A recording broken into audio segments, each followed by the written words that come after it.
Hello दोस्तों, मैं के चौहान आहन एकेडमी में आपका स्वागत करता हूं। दोस्तों, ये हिस्ट्री का थर्ड पार्ट है। 2 पार्ट मैं अपलोड कर चुका हूं। आप उसे देखकर उन क्वेश्चनों की तैयारी कर लीजिएगा, क्योंकि मंडे को उसी में से क्वेश्चन आपको ज़रूर मिलेंगे। तो आज हम तीसरे पार्ट की बात करते हैं। आप इन पार्टों को भी अच्छे से तैयार कीजिएगा ताकि एग्जामिनेशन में आपके अच्छे नंबर आ सकें। तो चलिए थर्ड पार्ट का क्वेश्चन नंबर 1 देखते हैं।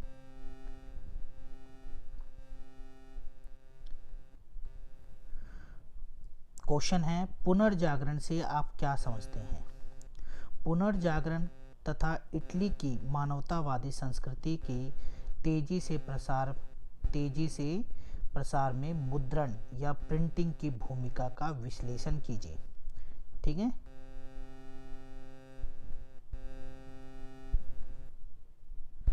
इसका आंसर है पुनर्जागरण का तात्पर्य है पुराने विचारधाराओं को त्याग कर नवीन विचारों को अपनाना। ठीक है, इसका अर्थ आप समझ गए होंगे। पुनर्जागरण का तात्पर्य है पुराने विचारधाराओं को त्याग कर नवीन विचारधाराओं को अपनाना। ठीक है, बदलते परिस्थितियों के कारण यूरोप में अचानक नवीन विचारों का जन्म होने लगा। नवीन मतलब नए विचारों का जन्म होने लगा। अंधविश्वासों को छोड़कर स्वतंत्रता की भावना, एक ही की रहेगा यहाँ पर भावना, आर्थिक उन्नति, व्यक्तिवाद, राष्ट्रवाद जैसी भावनाएं जन्म लेने लगी। लोग पुरानी कुप्रथाओं को उखाड़ फेंकने लगे। इसके परिणाम स्वरूप यूरोप में बहुत बड़ा परिवर्तन हुआ। यूरोप में हुई इन्हीं बदली विचारधाराओं को एक शब्द में पुनर्जागरण कहा जाता है। ठीक है, तो पुनर्जागरण का यहाँ अर्थ समझ में आता है। क्या आता है कि हम पुरानी विचारधाराओं को त्याग कर नए विचारों को अपनाएं तो उसको पुनर्जागरण कहा जाता है। ठीक है, अंधविश्वास, अब इसमें एक बात की गई है, अंधविश्वास को छोड़कर स्वतंत्रता की भावना, आर्थिक उन्नति, व्यक्तिवाद, राष्ट्रवाद जैसी भावनाएं जन्म लेने लगी। इसके बाद जैसे जैसे लोग नई विचारधाराओं को अपनाने लगे, वो पुरानी जो विचारधाराएं थी, जो कुप्रथाएं थी, उनको वो उखाड़ फेंकने लगे। ठीक है, अब इसमें मुद्रण की भूमिका क्या थी उसके बारे में बात करते हैं। तो मानवतावादी संस्कृति के तेजी से प्रसार में मुद्रण या प्रिंटिंग की भूमिका क्या थी? ठीक है, तो 1455 में गुटेनबर्ग द्वारा प्रिंटिंग प्रेस का आविष्कार किया गया। अब ये एमसीक्यू में बन सकता है। तो प्रिंटिंग प्रेस का आविष्कार किसके द्वारा किया गया था? गुटेनबर्ग, आपको याद रखना है। कब किया गया था? 1455 में। ठीक है, दूसरा पॉइंट बात करते हैं। यूरोप में 1477 में कैक्सटन द्वारा, किसके द्वारा? कैक्सटन द्वारा पहला प्रिंटिंग प्रेस स्थापित किया गया था। तो पहला प्रिंटिंग प्रेस किसके द्वारा स्थापित किया गया था? कैक्सटन द्वारा। ठीक है, ये आपको याद में रखना है, एमसीक्यू में आ सकता है। और इसका सन भी आ सकता है, कौन से सन में किया गया था? 1477। प्रिंटिंग प्रेस के आविष्कार से पुस्तकों की मात्रा बढ़ गई। इसने शिक्षा के प्रसार में भी मदद किया। अब जैसे जैसे प्रिंटिंग प्रेस आई, उसने क्या करा? प्रिंटिंग प्रेसों से पुस्तकें छपने लगी, और पुस्तकें छपेंगी तो लोग इच्छुक होंगे इसको पढ़ने के लिए, तो इसके साथ साथ शिक्षा का प्रसार भी हुआ। ठीक है,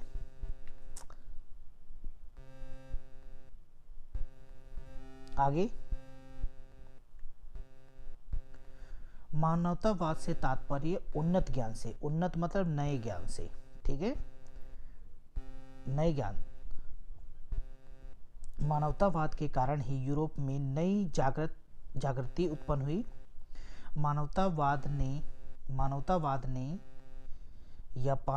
से निकली विचारधाराओं ने पुराने अंधविश्वास, से भरी विचारधाराओं को उखाड़ फेंका और नवीन विचारधाराओं को जनता तक पहुंचाया।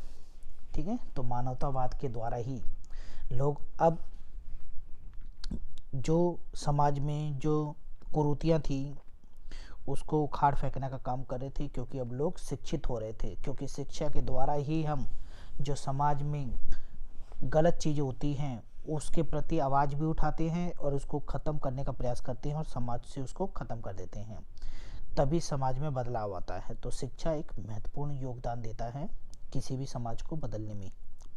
ठीक है, आगे बात करते हैं इसमें। इसके बाद मानवतावादियों ने तात्कालीन व्यवस्था के खिलाफ आवाज उठाई। उन्होंने अवैज्ञानिक धार्मिक विश्वासों के स्थान पर विज्ञान, इतिहास, भूगोल, दर्शन शास्त्र जैसे विषय पर बल दिया। तो अब ये क्या, तात्कालिक जो उस समय जो कुरीतियाँ चल रही थी उसके प्रति उन्होंने आवाज़ उठाई और अवैज्ञानिक तथ्यों को परे हटाया, अलग कर दिया गया और किस पे ध्यान दिया गया, विज्ञान, इतिहास, भूगोल, दर्शन शास्त्र जैसे विषयों पर बल देना शुरू कर दिया। नारी सौंदर्य, दाम्पत्य जीवन, सामाजिक समस्याओं पर ध्यान देने पर बल दिया जाने लगा। ठीक है, पैस्ट्रॉक को मानवतावाद का पिता कहा जाता है, ये याद रखना आपको, पैस्ट्रॉक को मानवतावाद का पिता कहा जाता है। इसके अलावा Michael Angelo, Leonardo da Vinci, दांते अल्बर्टी, ल्यूका जैसे बहुत से मानवतावादी विचारधाराओं वाले लोग थे। तो मानवतावादी विचारधाराओं वाले लोग कौन थे, इनके नाम आपको याद रखने हैं। ठीक है, और मानवतावाद के पिता किन्हें कहा जाता है, पैस्ट्रॉक को। ठीक है, ये एमसीक्यू में भी आ सकता है, तो आपको ध्यान रखना है। अगले क्वेश्चन की बात करते हैं। क्वेश्चन नंबर सेकंड कह रहा है 1870 के दशक में जापान में विद्यालय व्यवस्था और राष्ट्रीय एकीकरण के लिए क्या बदलाव किए गए, वर्णन करें। ठीक है, 1870 में जापान में विद्यालय व्यवस्था और राष्ट्रीय एकीकरण के लिए क्या बदलाव किए गए, वर्णन कीजिए। आप क्वेश्चन को जरूर नोट कीजिएगा। आंसर देखते हैं इसका। 1870 के दशक से नई विद्यालय व्यवस्था का निर्माण शुरू हुआ। जैसे क्या क्या हुआ था, लड़के और लड़कियों के लिए स्कूल जाना अनिवार्य कर दिया गया कि अब जो लड़के और लड़कियों में कोई भी भेदभाव नहीं किया जाएगा, दोनों को ही स्कूल भेजा जाएगा। पढ़ाई की फीस कम कर दी गई। ठीक है, फीस कम करने से इसका मतलब क्या हुआ कि बच्चों का एनरोलमेंट, मतलब उसमें प्रवेश, विद्यालय में प्रवेश ज़्यादा से ज़्यादा मात्रा में होने लगा। आधुनिक विचारों पर जोर दिया जाने लगा। आधुनिक मतलब नए विचार, जो आज के समय में जो सोच है लोगों की, उन विचारों पर जोर दिया जाने लगा। राज्य के प्रति निष्ठा, जापानी इतिहास के अध्ययन पर बल दिया गया कि भाई ये तो बहुत बड़ी बात है, राज्य के प्रति निष्ठा। हर देश में ये चीज़ें सिखाई जाती हैं, राज्य और अपने देश के प्रति निष्ठावान होना, ठीक है, समर्पित होना। और जापानी इतिहास के अध्ययन पर भी बल दिया गया। आगे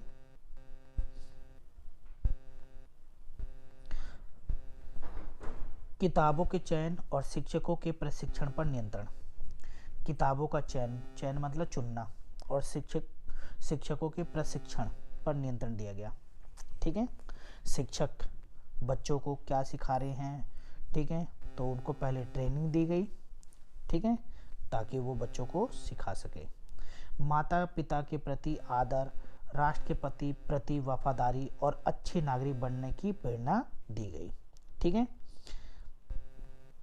अब इसी में ही राष्ट्र के एकीकरण के लिए, ठीक है, राष्ट्र के एकीकरण के लिए जापान सरकार द्वारा किया गया कार्य क्या क्या था। मेजी सरकार ने पुराने गांवों और क्षेत्रीय सीमाओं को बदलकर नया प्रशासनिक ढांचा तैयार किया। ठीक है, उन्होंने क्या करा कि जो गांव थे पुराने और क्षेत्रीय सीमाएं थी उसको बदल दिया और उसको प्रशासनिक ढांचा दिया, ताकि उस प्रशासनिक मतलब उस पर कैसे राज करना चाहिए, कैसे उस राज्य को चलाना चाहिए। ठीक है।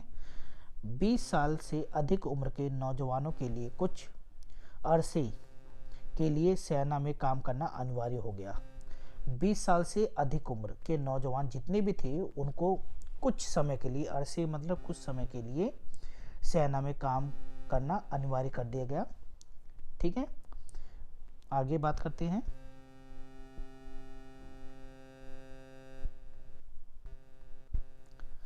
आधुनिक सैन्य बल तैयार किया गया। कानूनी व्यवस्था बनाई गई जो कि राजनीतिक गुटों के गठन को देख सके, बैठकें बुलाने पर नियंत्रण रख सके और सख्त सेंसर व्यवस्था बना सके। सेंसर क्या होता है बेटा? रोक लगाना। सेंसर का मतलब होता है रोक लगाना। अब रोक किस पे लगाई जाती है? ज़्यादातर मीडिया। ठीक है, सेंसर, और ये लगाने का अधिकार होता है सेंसर बोर्ड का। ठीक है, 14 पॉइंट देखते हैं। सेना और नौकरशाही को सीधा सम्राट के निर्देश में रखा गया, यानी कि संविधान बनाने के बावजूद यह दो गुट संविधान बनाने के बावजूद यह दो गुट सरकारी नियंत्रण के बाहर रहे। कौन सा? सेना और नौकरशाही। ठीक है,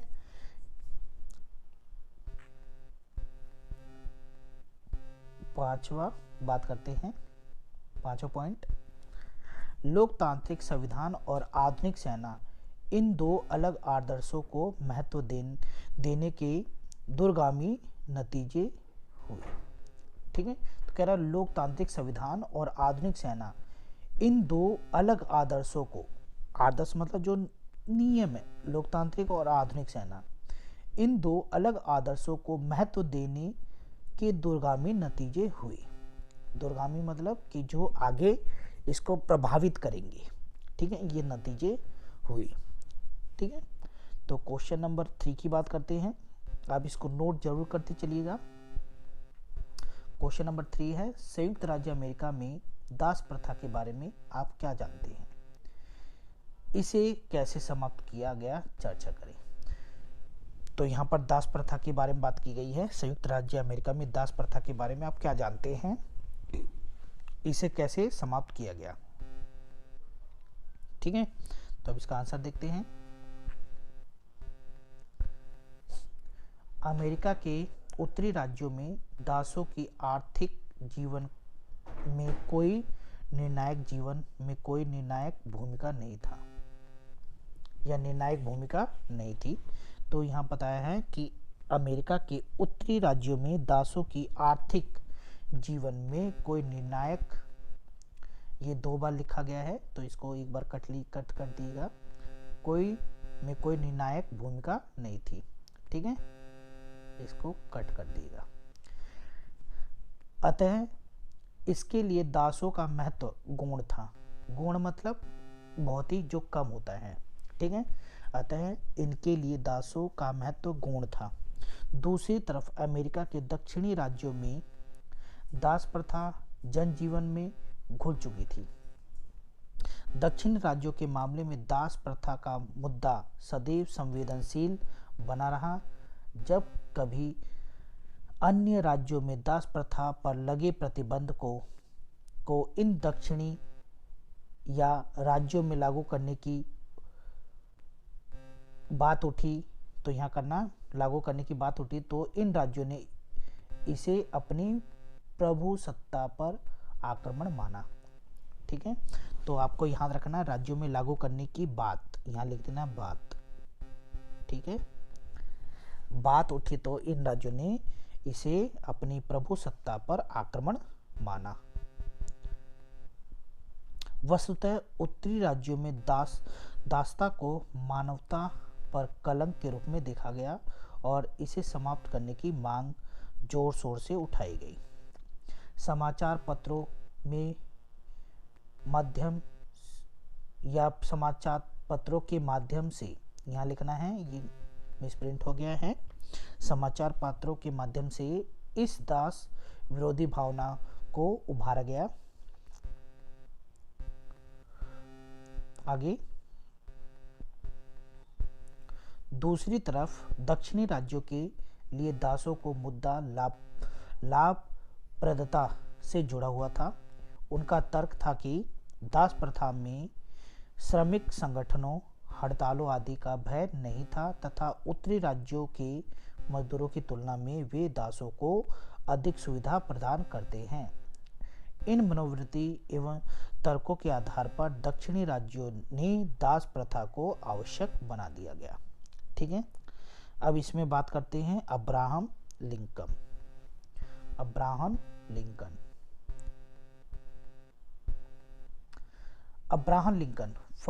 12 फरवरी 1809 से 15 अप्रैल 1865। ठीक है, अब्राहम लिंकन अमेरिका के 16वें राष्ट्रपति थे। ये एमसीक्यू में बन सकता है।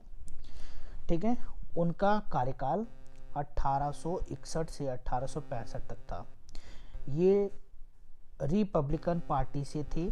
उन्होंने अमेरिका को, ठीक है, उसके सबसे बड़े संकट गृह युद्ध, जिसको अमेरिकी गृह युद्ध बोला जाता है, से पार लगाया।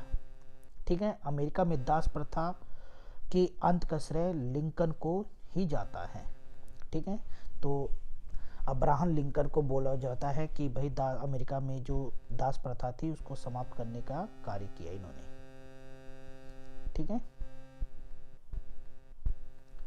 सामाजिक क्षेत्र में गृह युद्ध की एक महत्वपूर्ण उपलब्धि अमेरिका से दास प्रथा की समाप्ति थी। अब दासों को स्वतंत्र कर दिया गया और उन्हें मतदान का अधिकार दिया गया। दासता मुक्ति के साथ ही उन्हें वह स्वतंत्रता और गतिशीलता मिल गई जिसके सहारे वे बाजारों में मजदूरी कर धन कमा सकते थे। ठीक है, अब वो आज़ाद हो चुके थे। तो चलिए क्वेश्चन नंबर 4 करते हैं। क्वेश्चन नंबर 4 है, मंदिर मेसोपोटामिया की सभ्यता के अभिन्न अंग थे, स्पष्ट कीजिए। यहाँ क्वेश्चन पूछा है, मंदिर मेसोपोटामिया की सभ्यता के अभिन्न अंग थे, स्पष्ट करें। तो चलिए क्वेश्चन को सॉल्व करते हैं। इसका देखो आंसर क्या है। इसका कह रहे हैं मंदिर मेसोपोटामिया की संस्कृति का अभिन्न अंग थे, निम्न प्रकार से स्पष्ट किया गया है। देखो, नंबर 1, मेसोपोटामिया के लोगों की धर्म के मामले में यह धारणा थी कि प्रत्येक शहर भगवान द्वारा संरक्षित होता है। पिरामिडों को पृथ्वी तथा स्वर्ग के बीच के संपर्क के विश्वास के रूप में निर्मित किया गया है। जो वो पिरामिड बनाते थे तो उनका मानना था कि ये स्वर्ग के बीच संपर्क का एक रास्ता है। ठीक है, तो मेसोपोटामिया के प्रत्येक नगर में अपना पैतृक होता था। ठीक है, जिसको वो भगवान मानते थे।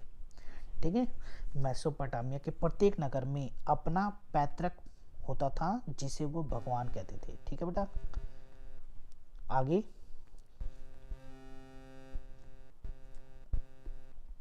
प्राचीन मेसोपोटामिया के मंदिर को सामुदायिक मंदिरों के रूप में जाना जाता है।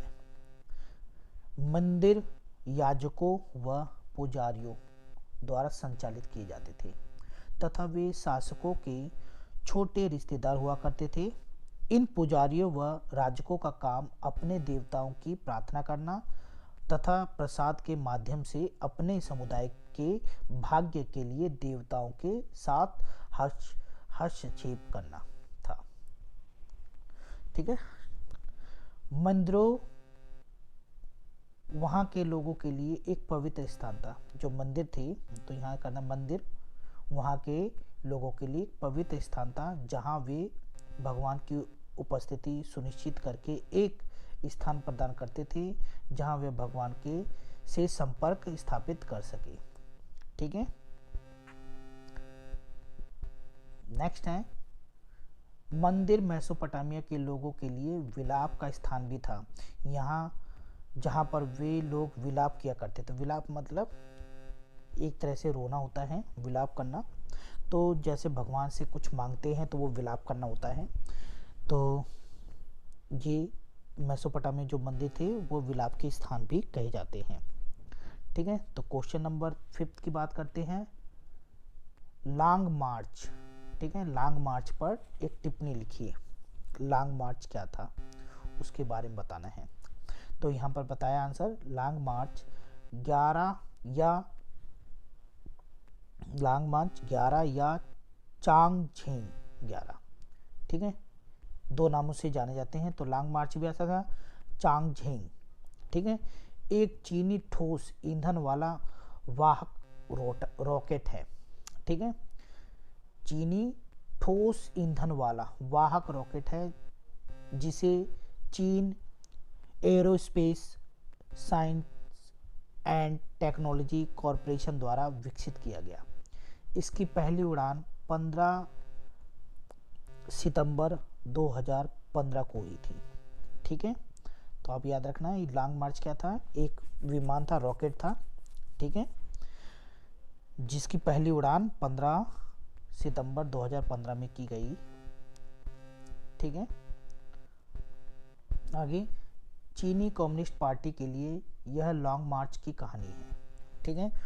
1934 में कम्युनिस्टों ने दक्षिण पूर्व चीन में अपना आधार छोड़ दिया, जहां उन पर राष्ट्रवादियों द्वारा अधिक आसानी से हमला किया गया था, और अपने लॉन्ग